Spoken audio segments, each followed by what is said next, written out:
Okay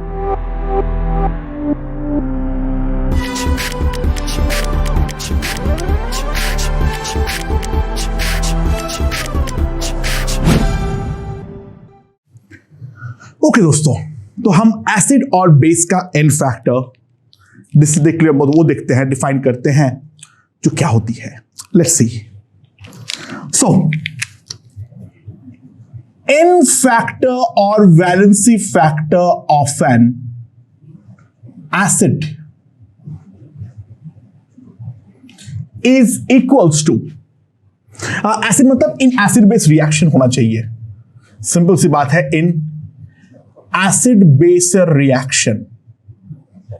अगर acid base reaction नहीं है तो इन दैट केस ऑब्वियस सी बात है, हम नहीं बोल सकते हैं। But n factor of an acid in acid base reaction अगर देखें, that will be equals to actual number of H plus lost or OH minus gained, actual number of H plus lost or OH minus gained per molecule of acid. Okay, समझ में आया? It is the actual number of, actual number क्या है अभी समझ में आएगा, पर जल्दी से एक चीज और डिफाइन कर देता हूं। N factor of a base in acid base reaction, वो क्या होगा? This is equals to actual number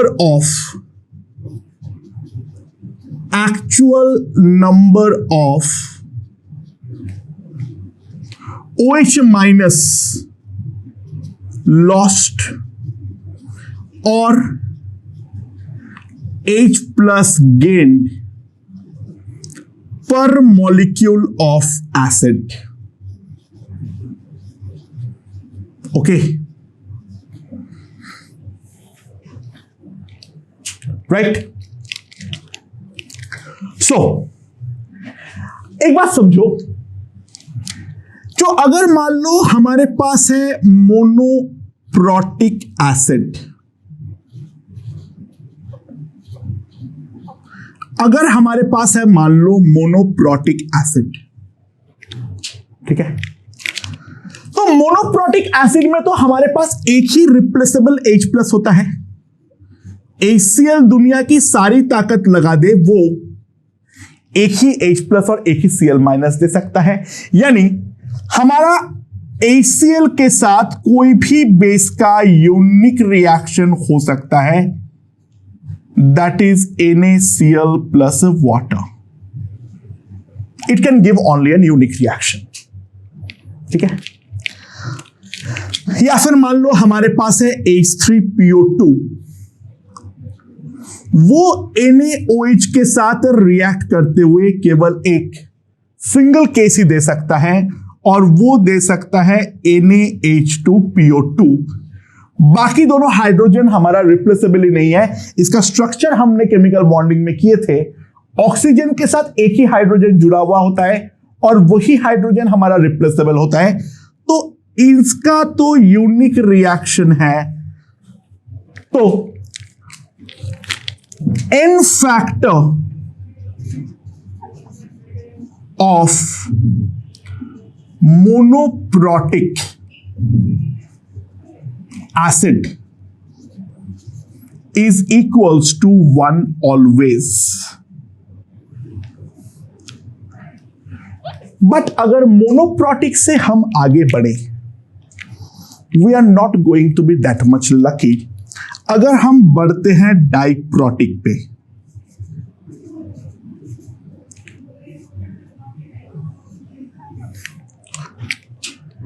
classic case of H2SO4। दोस्तों, H2SO4 दो तरीके से टूटता है। ध्यान देना, it can break as H plus and HSO4 minus, यानी पर मॉलिक्यूल हमें एक H प्लस मिल रहा है, या फिर it can break as H2SO4 2H plus plus sulphate, यानी हमें बाइसल्फेट भी मिल सकता है और हमें सल्फेट भी मिल सकता है। यानी अगर ऊपर वाला रिएक्शन हो रहा है, इस रिएक्शन के अकॉर्डिंग एन फैक्टर जो है वो है हमारा 1, और इस रिएक्शन के अकॉर्डिंग जो हमारा एन फैक्टर है, that n factor is equals to 2। यानी दो प्रकार के सॉल्ट बनता है यहां पर। कैसे? H2SO4 plus 1 molecule of NaOH gives NaHSO4 sodium bisulfate plus water। तो इस पे एन फैक्टर कितना होगा? 1। और वैसे ही अगर H2SO4 it can also react with 2 molecules of NaOH to give sodium sulfate plus water। तो यहां पर हमारा n फैक्टर जो होगा, that n factor is going to be 2। तो हम क्या लिखेंगे? n factor of a diprotic acid can be 1 or 2 and that depends upon the reaction। इसका और भी केस है, आगे ऑर्गेनिक में देखेंगे, लेकिन फिलहाल के लिए मान लो this is called salicylic acid.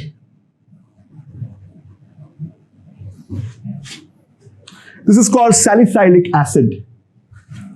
अगर मैं एक NaOH डालता हूं इस पे 2 रिप्लेसेबल हाइड्रोजन्स होते हैं, बट पहला रिप्लेसेबल हाइड्रोजन सिलेक्टिवली हमारा नीचे वाला हाइड्रोजन को ही उड़ाएगा। यानी फर्स्ट NaOH के साथ ये रिएक्शन देगा और ये रिएक्शन में इसका n फैक्टर जो है that is equals to 1। On the other hand, on the contrary, it can also react with 2 molecules of NaOH to give O minus and CO minus। इसका n फैक्टर जो होगा that will be equals to 2। यहां पर अब इसका N factor जो होगा वो होगा 2। And if we move on to from diprotic to triprotic,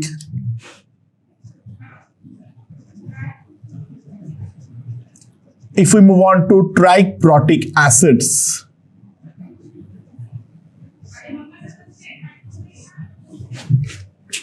ठीक है। So in that case H3PO4, it can break in 3 different ways। क्या? It can break as H plus and H2PO4 minus। इसको हम बोलते हैं dihydrogen phosphate anion. It can also break as 2H plus, this is the hydrogen phosphate anion। It can also break as 3H plus plus phosphate, the phosphate anion। अगर इस तरीके से टूट रहा है तो इस पे हमारा n फैक्टर, इस पे हमारा n फैक्टर होगा 1, इस पे हमारा n फैक्टर होगा 2 और इस पे हमारा n फैक्टर होगा 3। समझ में आया? अगर मैं रिएक्शन के बारे में बात करूं, H3PO4 प्लस NaOH, अगर n फैक्टर 1 रखते हुए रिएक्शन हो रहा है, what does it give? NaH2PO4 plus water. यहां पर हमारा n फैक्टर 1 है। अगर n फैक्टर 2 रखते हुए रिएक्शन देगा H3PO4 plus 2 times NaOH gives Na2HPO4 plus 2 times water. We are getting an n factor of 2, and H3PO4 plus 3 times NaOH. Now we have a n factor of 3.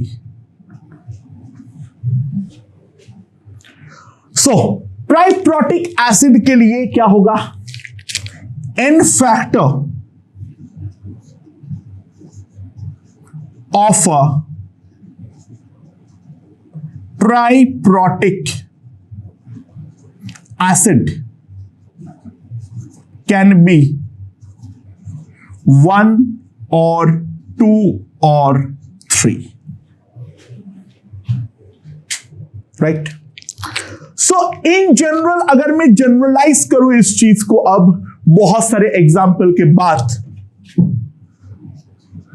If basicity of an acid is equals to n, then its n factor in a acid base reaction क्या हो सकता है? Starting from very 1 to it can take any integer, any whole number starting from 1 to n. पहले ये बात को ध्यान दो। अच्छा, एक बात समझो, H2SO4 as an ionic compound, उसका n फैक्टर ऑलवेज 2 है। अगर H2SO4 का एसिड बेस रिएक्शन नहीं हो रहा है, यानी लिख ही देता हूं मैं उस चीज को,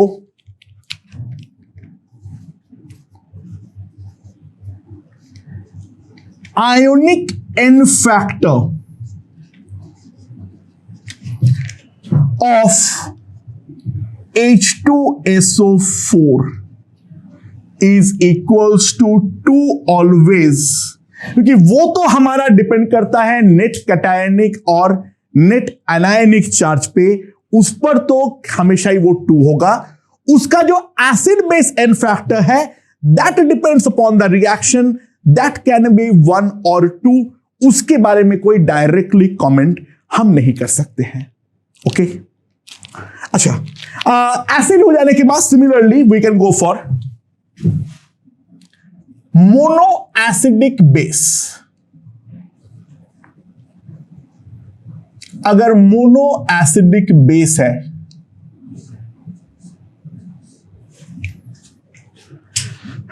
तो इन दैट केस क्या बोलूंगा मैं, इसका जो n फैक्टर होगा that is equals to 1 always. Similarly, just similarly to the monoprotic acid, हमारे पास अगर NaOH है, वो NaOH एक सिंगल तरीके से ही टूट सकता है, that is as Na plus and OH minus, ठीक है? और 1 NaOH will always react with 1 HCl only, और कुछ नहीं हो सकता है। सोडियम सिंगल टाइप का ही सॉल्ट बनाता है क्लोरीन के साथ, sodium chloride plus water. Now वहीं पर अगर हमारे पास है डाई एसिडिक बेस, तो जैसे कि पहले हमने डिस्कस किए थे, एग्जैक्टली सिमिलरली यहां पर भी n फैक्टर जो होगा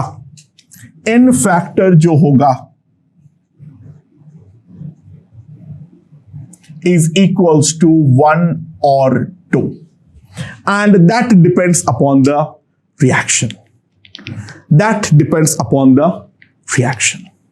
क्या है इसमें? अगर मान लो मेरे पास है MgOH whole twice,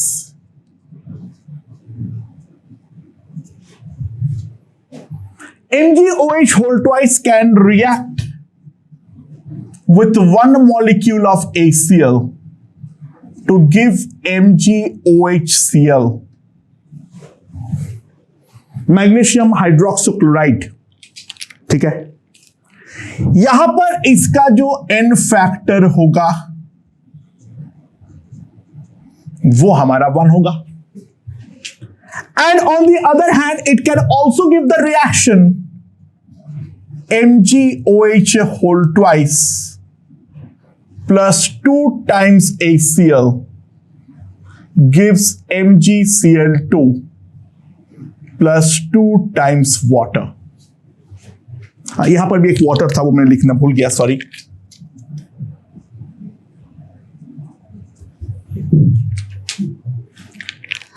सो इसका जो n फैक्टर है that is equals to 2। इसका एक क्लासिक और हमारे लिए एक बहुत यूजफुल एग्जांपल है, बहुत ही ज्यादा इंपॉर्टेंट है। Na2CO3 द कार्बोनेट, ये एक ACl के साथ रिएक्ट करके देता है बाइकार्बोनेट प्लस NaCl। अगर ये वाला रिएक्शन हो रहा है, carbonate is converting to bicarbonate, यानी पर मॉलिक्यूल एक H प्लस एक्सेप्ट हो रहा है, तो इन दैट केस हमारा n फैक्टर जो होगा दैट इज इक्वल्स टू 1। और दूसरा पॉसिबिलिटी ये भी है, Na2CO3 plus 2 times ACl gives us H2CO3 plus 2 times NaCl। यहां पर मॉलिक्यूल 2 H प्लस एक्सेप्ट हो रहा है, तो इसका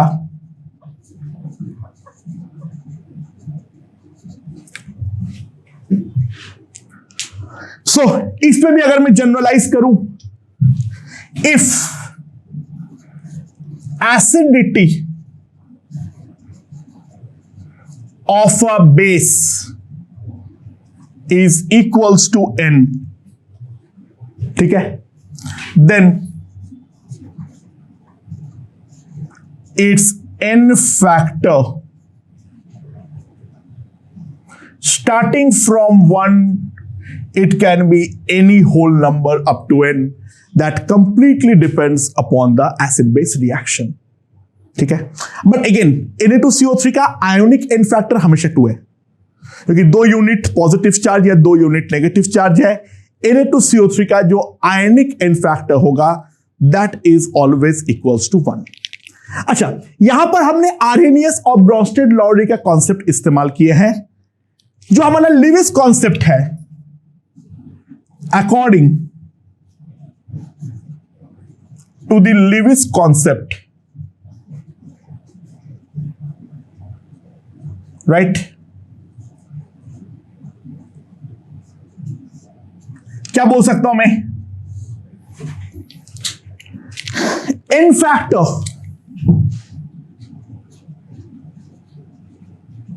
of an acid is equals to number of lone pairs of electron accepted per molecule, and n factor